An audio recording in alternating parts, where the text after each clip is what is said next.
Hi and welcome to Mountains for Everybody channel and site. Today I have an interesting topic. The title of the video and of the post in my site is Glacier Meltwater safe to drink? I have several separate texts in my sites and I shall point out to some of them here where I discuss this issue from one or another point of view. So when you see such a glacier, you may think it looks clean and it's safe to drink. You can do this occasionally if you have to, but it's not without risk. You see, this is the glacier at the end of a season. The previous picture is typically in the beginning of season when you have still a lot of fresh snow, and then it looks clean, white. But this is at the end of season. In the Alps it is September, October, where the snow from previous winter melts, and then you realize how dirty the glacier can be. Now, what you can have here are pollution from air, viruses, and many other stuff.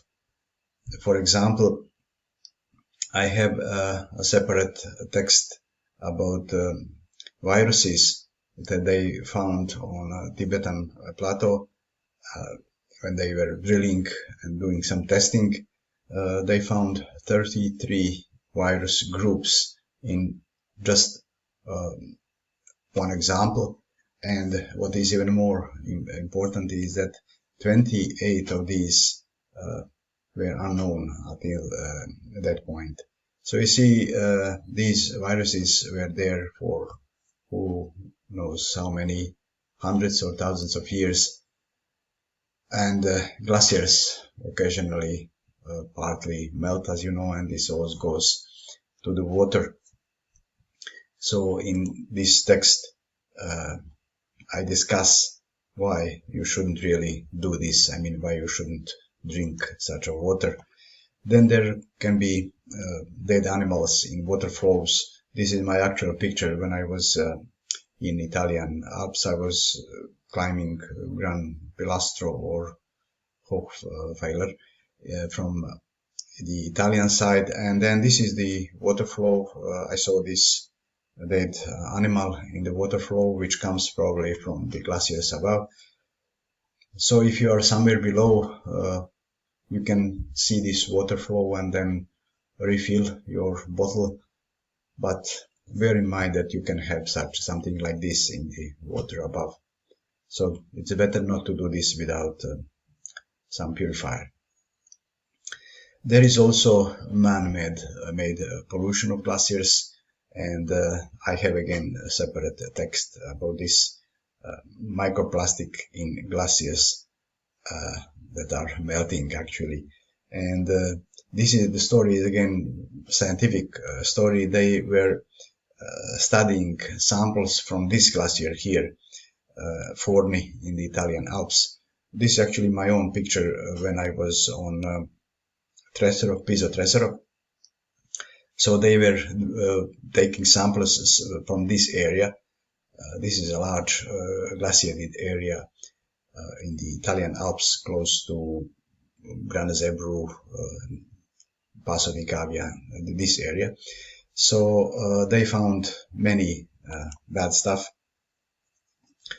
microplastic, and this comes from, of course, from man-made pollution.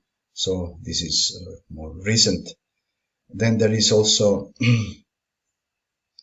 lead pollution from historical events in the past, more specifically from 12th century.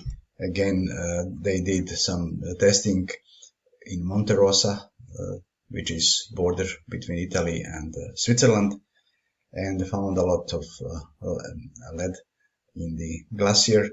And I have separate text. It's a fascinating story how this event was actually dated, and they know exactly what happened in 12th century from the time when there was a lot of lead production in what is now United Kingdom.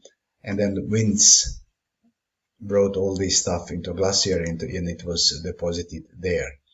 So I would really suggest you to follow the link below this video and then to come here and read this, because there is a link here in the text. Read this text in detail. Then there was a story some time ago about Glacier in Himalayas. I have a link here in the text where they gave this small lake somewhere high in Himalayas with 600 skeletons, and it seems from what I have read, nobody knows how they ended up there.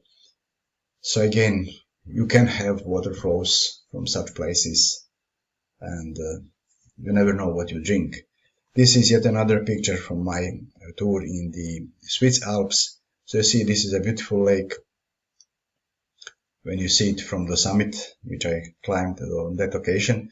And if you don't know that there is a hut above it, which you can see here in the picture, you would perhaps drink this water, but huts don't have sewage that takes water to the valleys. I don't know really where it goes, but I have been in quite a number of places below such huts, and you can feel the smell from toilets above. So don't drink water from such sources before you clean it, before you filter it. I would never do this, no matter how clean it may look. You cannot really test it on the spot, so you have to use something. So my recommendation is that you use some purifier with pores that are in the range 0.02, because this is the size of the smallest viruses, and you can be more or less sure that water that you clean that way will be safe, at least from that perspective, but it will not save you from microplastic and such stuff. There are purifiers on the market, so I give here a link to MSR Guardian water purifier with this required pores. So this is something I would warmly recommend. I myself always carry a water purifier with me. It's filter and purifier combined. There is also this Catadin. Both of these have been on the market for many years, so you can be sure that they are reliable. Thank you for watching. Please follow the link below this video, and you can come here to the site and read this text in detail, and follow also the links from here to read about these stories that I mentioned. Please subscribe to my channel, give me a like, it will help to grow the channel, and see you next time.